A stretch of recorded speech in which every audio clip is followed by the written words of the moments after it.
welcome to this explainer. We've been staring up at that tiny red dot in the night sky for thousands of years, writing it into our deepest myths and endlessly dreaming about what might live up there. But here's the crazy part. For the very first time in human history, the gap between just pointing at Mars and actually standing on it is rapidly shrinking. It's becoming a question of years, not centuries. Today, we're going to take a chronological, documentary-style look at this incredible journey. We'll start from those very first clunky robotic probes, roll right through the golden age of the rovers, and finally check out the monumental, skyscraper-sized rockets being built right this second to actually take us there. Okay, to truly grasp the unbelievable scale of a Mars mission, we have to start with the brutal physics of distance. Just to put this into perspective real quick, if you hopped in your car right now and drove down the highway at 120 kilometers per hour and literally never stopped, it would take you 52 years to reach Mars. 52 years! And by the way, that's only when the planet is at its absolute closest approach to Earth. The distances we're talking about are functionally immense. A mission to Mars is a massive survival challenge just as much as an engineering one. Section 1. First Glimpses and Early Missions. So early exploration of the Red Planet was absolutely fraught with failure. But back in 1965, the U.S. probe Mariner 4 finally nailed a successful flyby. It sent back 21 grainy, black and white photos that instantly shattered decades of sci-fi dreams. There were no canals, no ancient Martian cities. It just looked like a cold, cratered, dead rock. A few years later, in 1971, the Soviet Union actually managed to put the Mars 3 lander on the surface, a massive technical first, but it only survived for a heartbreaking 20 seconds before going dark. It wasn't until 1976 that NASA pulled off something extraordinary with the twin Viking landers, finally giving us our very first stable, long-term look directly from the Martian dirt. And you know, those Viking landers weren't just snapping cool photos.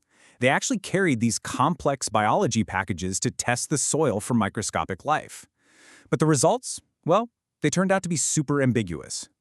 One scientist, Gilbert Levin, saw metabolic signals in his experiment and passionately argued that yes, they'd found microbial life. However, the broader scientific consensus eventually concluded it was probably just highly reactive chemicals in the dirt, not biology. But this whole debate hit on a major limitation. The Vikings were stuck in one place. If you really want to understand the deep history of an entire planet, you can't just stare at the dirt right under your boots. We needed wheels. We had to go mobile. Section 2. The Age of the Rovers. Just look at the stark juxtaposition here. It's amazing how fast our tech evolved. Back in 1997, we had the Pathfinder mission's tiny Sojourner rover. It weighed about 11.5 kilograms, basically the size of a microwave, and it painstakingly crept along at a blistering 1 centimeter per second. Fast forward to 2012, and we land Curiosity. This thing is a staggering 899-kilogram nuclear-powered science lab.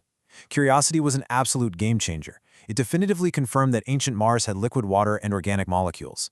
But getting a massive vehicle like that all the way down to the surface, that required a terrifying, almost unbelievable new engineering trick.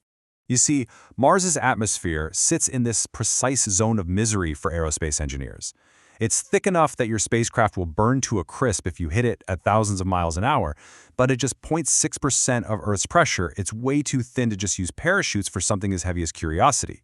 So, engineers invented a descent sequence they affectionately called the 7 Minutes of Terror. They used a massive supersonic parachute to slow down, and then, I still can't believe this works, a rocket-powered sky crane literally drops out of the shell, hovers in the thin air, and gently lowers the rover to the ground on cables before flying off to crash safely in the distance.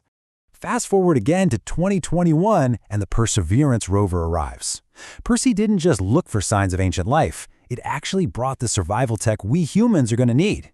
It used an advanced autopilot called terrain relative navigation to land with a mind-blowing 40-meter precision. Once it touched down, a little toaster-sized experiment called MOXIE actually synthesized real, breathable oxygen right out of the Martian carbon dioxide. Right now, it's busy drilling and caching rock samples for a future mission to bring back to Earth. And we can't forget its buddy, the tiny Ingenuity helicopter. It proved we can fly in that whisper-thin atmosphere, racking up an astonishing 72 flights. Section 3. A Global Martian Race. And here's the cool thing. Exploring Mars is no longer just a monopoly held by 1 or 2 countries. Back in 2014, India's ISRO completely stunned the world by putting their Mangalyaan orbiter around Mars on their very first try. And they did it for an incredibly efficient $74 million. In 2021, China nailed the landing with their Zhurong rover, proving they have definitively mastered the surface operations game. Meanwhile, Europe's ESA has been doing crucial work mapping out subsurface water lakes and hunting for weird atmospheric methane signatures. Basically, planetary exploration has blossomed into this massive global coalition sharing the heavy scientific lifting. All right, Section 4, the brutal math of Mars. But before we actually put humans on a rocket to join all these robots, we absolutely must confront the physics, because the physics of interplanetary travel are totally unforgiving. You can't just launch whenever you feel like it. Earth and Mars are essentially moving targets orbiting the Sun at completely different speeds. The most efficient way to bridge that gap is an orbital maneuver called a Hohmann transfer. You don't aim your rockets for where Mars is now, you aim for where Mars will be 8 months from now. The catch? Earth and Mars only align perfectly for the specific jump once every 26 months. Miss that launch window because of a broken valve, and you are grounded for over 2 years. And once you're finally on your way, the isolation is absolute. Because the cosmic distances are so vast, a radio signal traveling at the literal speed of light can take anywhere from 3 to 22 minutes just to travel one way. Think about that. At maximum separation, if an astronaut has a catastrophic medical emergency and radios Earth for help, it takes 22 minutes for that message to arrive and another 22 minutes to hear a single word back. Real-time mission control? Totally impossible.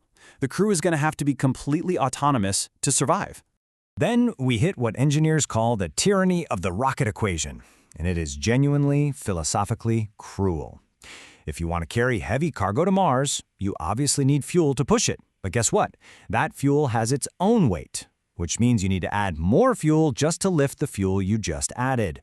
A full round trip to Mars requires massive velocity changes, meaning traditional chemical rockets have to be mind-bogglingly huge just to bring a tiny, fragile payload back home. Section 5. Surviving the Red Planet. Let's say you manage the miracle of getting there. While staying alive is a whole different ballgame, because Mars actively wants to kill you. Here on Earth, we have a nice, thick, breathable atmosphere and a robust magnetic shield. Mars, it offers a near vacuum made of 95.3% carbon dioxide. You literally cannot breathe it. The pressure is so terribly low that even if the air was pure oxygen, your lungs physically couldn't process it. And to make things vastly worse, the whole planet is coated in electrostatically charged dust. It's finer than talcum powder, it's laced with highly toxic perchlorates, and it clings to absolutely everything. Spacesuits, airlocks, you name it. It is a constant chemical hazard. Oh, and because Mars lost its global magnetic field around 4 billion years ago, there is virtually zero shielding from violent solar flares and constant galactic cosmic rays. Using our current transit technology, over a single standard round-trip mission, astronauts would soak up ambient radiation equivalent to roughly 10,000 chest X-rays. Medical studies have shown that this extreme level of exposure literally degrades the physical wiring of the brain, causing measurable cognitive decline, not to mention the massive, life-threatening cancer risks. So, all of this points to a really harsh reality. The weakest piece of hardware on a Mars mission is us, the human body. We were meticulously engineered by billions of years of Earth's gravity. You take that gravity away, and the body literally begins to dismantle itself. Astronauts face 1 to 2% bone density loss every single month. Their muscles atrophy. Fluid shifts in the body physically flatten their eyeballs, permanently degrading their vision. Add to that the intense psychological stress of being trapped in a sterile little tin can millions of miles from home with absolutely zero chance of rescue. It's intense. Finally, Section 6, the human horizon. Despite all those staggering hurdles, we are actively building the architecture to finally make the leap. Right now. SpaceX's Starship is being designed to break that cruel tyranny of the rocket equation, not with some magic new chemistry, but with raw economics. Standing even taller than the mighty Apollo Saturn V, Starship is built for full and rapid reusability. By landing, refueling in Earth's orbit, and launching again, it aims to carry the massive 100 to 150 tons of payload per flight needed to drop the cost of a Mars mission from hundreds of billions of dollars down to something our civilization can actually afford. So when is this monumental shift actually going to happen? Well, Elon Musk is aggressively targeting the 2026 launch window for the very first uncrewed Starship cargo missions, aiming to pre-deploy vital infrastructure. Now, while a crewed flight by 2028 is the highly optimistic best-case scenario, if you talk to aerospace veterans and pragmatic mission planners, they consistently point to the 2033 to 2037 launch windows. That slightly longer timeline realistically allows us to mature necessary tech, like nuclear thermal propulsion, and do critical deep space testing during NASA's upcoming Artemis lunar program. You might be wondering, with all these risks and the billions of dollars involved, why do we even bother? Well, as Carl Sagan so beautifully put it, we are a way for the cosmos to know itself. Going to Mars isn't just an engineering flex or a backup hard drive for humanity in case things go wrong on Earth. It's the ultimate expression of our relentless drive to explore. We need to find out if biology happened twice in our solar system. We need to truly understand our fragile place in the wider universe. These immense rockets are literally taking shape right now, being welded together in South Texas. Yes, the distance is brutal, vast, and completely indifferent to our ambitions, but that gap between merely pointing at Mars and actually stepping onto the dirt is closing faster than ever before. Mars isn't waiting for us, but we are absolutely coming for it. So the final question really isn't if we have the math or the machines to pull this off. The question is, are we truly ready to take that giant leap and become a multiplanetary species? Think about that next time you step outside and look up at the night sky. Thanks for joining me on this explainer, and keep your eyes on the horizon.